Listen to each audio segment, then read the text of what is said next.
সুপ্রভাত বন্ধুরা, কেমন আছো? আশা করছি সবাই সবার বাড়িতে খুব ভালো আছো, সুস্থ আছো।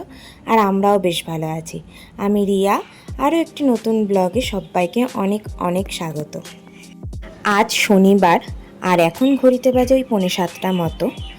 তো এখন থেকেই তোমাদের সাথে নিয়ে ব্লগটা স্টার্ট করছি। আশা করছি ভালো লাগবে, তাই পুরো ব্লগটা দেখার অনুরোধ রইল। আজকে সকালের ওয়েদারটা জানো তো বেশ ভালো লাগছে। হালকা হালকা রোদ্দুর, আবার একটু মেঘলাও আছে। দেখো ঘরে কি সুন্দর আমার রোদ্দুর ঢুকেছে। তো যাই হোক, এইরকম ওয়েদারে না কাজ করতে বেশ ভালো লাগে। তাই ওয়েদারটা ঠান্ডা থাকতে থাকতেই না ভাবলাম তাড়াতাড়ি করে কাজগুলো সব কমপ্লিট করে নিই। আর ওই অঙ্কন অফিসে বেরিয়ে গেল এখানে, দেখো। তাই ওই বেরিয়ে যাওয়ার আগেই একটু বাসি ঘর ঝাঁটফাট দিয়ে নিই। যদিও আমার কাছে ঝাঁট মোছার সব লোক আছে, কিন্তু ওই যেহেতু ও পরে আসে তাই আমাকে আগে একটু করে নিতেই হয়। তো যাই হোক, এখন মোটামুটি 8টার বেশি বেজে গেছে। এবার ঘরের বাকি কাজকর্ম শুরু করে দিয়েছি। এখানে প্রথমে শুরু করেছি মিষ্টুর এই জামা কাপড়গুলো দিয়ে। প্রচুর জামা কাপড় জমে গেছিলো। আজ করব কাজ, কাল করব করে ওরগুলো দেওয়াই হয় না, বাকিগুলো দিয়ে দিয়ে। তো আজকে ওটা ফাইনালি দিয়েই দিলাম আর কি। তো তারপরে না ভাবলাম এই ওয়াশিং মেশিনের বাইরেটা না বেশ নোংরা হয়েছে, অনেক দিন হলো পরিষ্কার হয় না। তো সেটাও একটু কলিং দিয়ে ভালো করে পরিষ্কার করে নিলাম।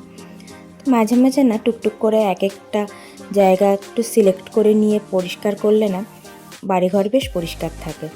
আগে আমি এগুলো কিছুই জানতাম না, করতামও না, অতটা মানে জানতাম না যে কোথা দিয়ে কী করে কী করলে বাড়িঘরটা সুন্দর রাখা যায়। তো এখন বেশ অনেক কদিনই হলো সংসার করছি। তো এখন টুকটুক করে অনেক কিছুই শিখেছি, অনেক কিছুই জানতে পেরেছি যে কী করলে কী করতে হয়। তো যাই হোক, তো মাঝে মাঝে এক একটা প্রত্যেক দিন সব কিছু করতে গেলে না হয় না। তো তাই মাঝে মাঝে এক এক দিন এক একটা জায়গাকে সিলেক্ট করে নিয়ে করলে না ও দেখবে 2 দিন পর পুরো বাড়িটাই যেন পরিষ্কার হয়ে গেছে। তাই সব কিছু একসঙ্গে করার চেষ্টা করি না আমি, একটু একটু করে সব দিকটা করি, তাহলে সব কিছুই হয়ে যায়। এরকম করে করলে ভালোও লাগে করতে, কাজটা একঘেয়েমিও লাগে না, আবার কাজগুলো হয়েও যায়। তো দেখো, কথা বলতে বলতে আমি এবার এই টবগুলোও পরিষ্কার করে নিলাম, কারণ এগুলো ঘরের ভেতরে থাকে, তো পরিষ্কার না থাকলে দেখতেও ভালো লাগে না। তো আমার এখানে রান্নাও হয়ে গেছে। আজকে খুব সিম্পল রান্না করেছিলাম, বেশি কিছু না, ভালো লাগছে না খেতে। মাঝে মাঝে একটু সিম্পল খাবারও ভালো লাগে। তো আজকে রান্নায় ছিল একটু মুসুরির ডাল, কুমড়ো ভর্তা আর আলু পোস্ত।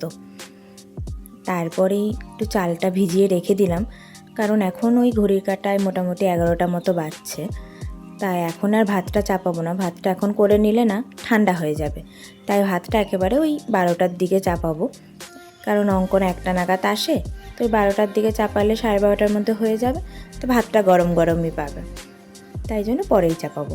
আর এখন স্নানটা করে নেবো। স্নানের আগে যা টুকটাক এই বাসন ধোয়া টোয়া কাজকর্ম আছে সেগুলো আর কি করে নিই। আর আমাদের গৃহিণীদের জন্য নিজের যত্ন নেওয়াটা না খুব দরকার। শুধু বাড়ির কাজ করলে তার হয় না, সেই কাজ করার এনার্জি পাওয়ার জন্য পর্যাপ্ত খাবার, নিজের যত্ন, সেগুলোও দরকার। আর খাবারের মধ্যে ফ্রুটসটা তো খুবই দরকার।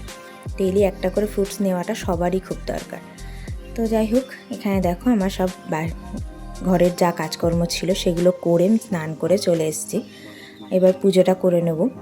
তা আমার এখানে খুব সিম্পল পুজো হয় বাড়িতে, মানে আমার শ্বশুর বাড়িতে লক্ষ্মী পুজো সব কিছু হয়, কিন্তু বলে না ওই এক জায়গায় লক্ষ্মী থাকলে আরেক জায়গায় পাত্তে নেই। তো সেই জন্য আমার এখানে খুব সিম্পল কিছু ঠাকুর রেখে আমি পুজো করি। আর ফুলের একটু অভাব বলে, আর ডেইলি ফুল কিনে আনা সম্ভব হয় না বলে আমি ফুলটা দিই না। জানি দেখতে খুব খারাপ লাগে, তো কী করবো, ওরকমভাবেই আর কি করি। তো এখন দেখো তোমাদের সঙ্গে দেখা হচ্ছে একটু বিকেলবেলায়। আজকে না একদম ভুলে গেছিলাম একটু জামা কাপড়গুলো মেলতে। তাই একটু রেস্ট নিয়ে উঠে তারপরে জামা কাপড়টা তাড়াতাড়ি করে মেলে নিলাম। তারপরে অঙ্কন চলেও এসেছিলো, তাই চাটাও করে নিলাম। আর আমার একটু সকাল আর বিকাল চা না খেলে না মনে হয় যেন এনার্জিই লাগছে না, তাই জন্য তাড়াতাড়ি করে চাটা খেয়ে নিলাম। তারপরে ওই একটু শোয়া হয়েছিল বলে বিছানাটা আবার অগোছালো হয়ে গেছিলো, তাই ঝটপট করে বিছানাটাও গুছিয়ে নিলাম।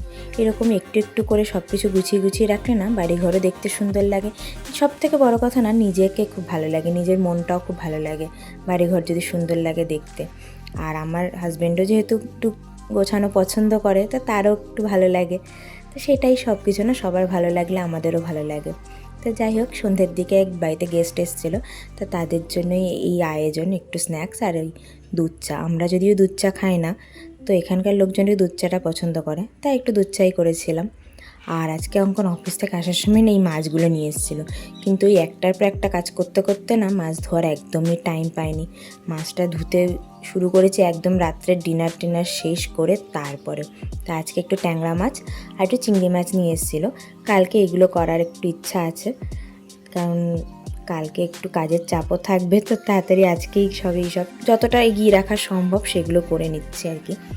এইগুলো মাছ কাটা ধোয়া থাকলে না অনেকটা তাড়াতাড়ি হয়ে যায় কাজকর্ম, তাহলে না সময়টাও নষ্ট হয় না, আর চটজলদি সব কাজকর্ম হয়ে যায়। তো ফাইনালি এতক্ষণে আমার সব কাজ কমপ্লিট হলো। আমি জাস্ট এসে বসলাম, এখন ঘড়ির কাঁটায় 10:30 বেজে গেছে। এইবার শোয়ার প্রিপারেশন হবে।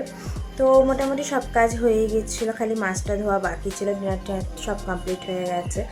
তো জানি না কেন যেদিনকেই মাছ আনে কি হয়, ওই দিনকে যতই ভাবি যে সঙ্গে সঙ্গে মাছ ধোবো, কিন্তু ধুয়ে উঠতে পারি না।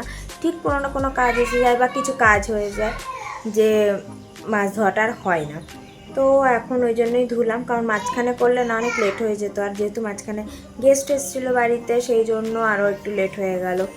তো যাই হোক, সব মিলিয়ে মিশিয়ে আর একদমই টাইম পাইনি মাঝখানে। তো যাই হোক, এই ছিল আমার আজকে সারাটা দিন। নর্মাল, কিন্তু যাই হোক, আমার সবার জন্য সবার দিনটা খুব স্পেশাল হয়, সেরকমই আর কি। তো এখানেই আজকে ব্লগটা শেষ করি, না তো অনেক বড় হয়ে যাবে। আবার বেশি বড় ব্লগ না দেখতে বেশি ভালো লাগে না। তো চলো আজকের মতো এখানেই শেষ করি, আবার দেখা হবে নেক্সট ব্লগে নতুন কোনো গল্প নিয়ে। ততক্ষণে যেন সবাইকে টাটা, গুড নাইট, সবাই ভালো থেকো আর সুস্থ থেকো। আর যদি আমার ভিডিও তোমাদের ভালো লেগে থাকে তাহলে অবশ্যই লাইক কমেন্ট করে আর সাবস্ক্রাইব করে পাশে থেকো। টাটা।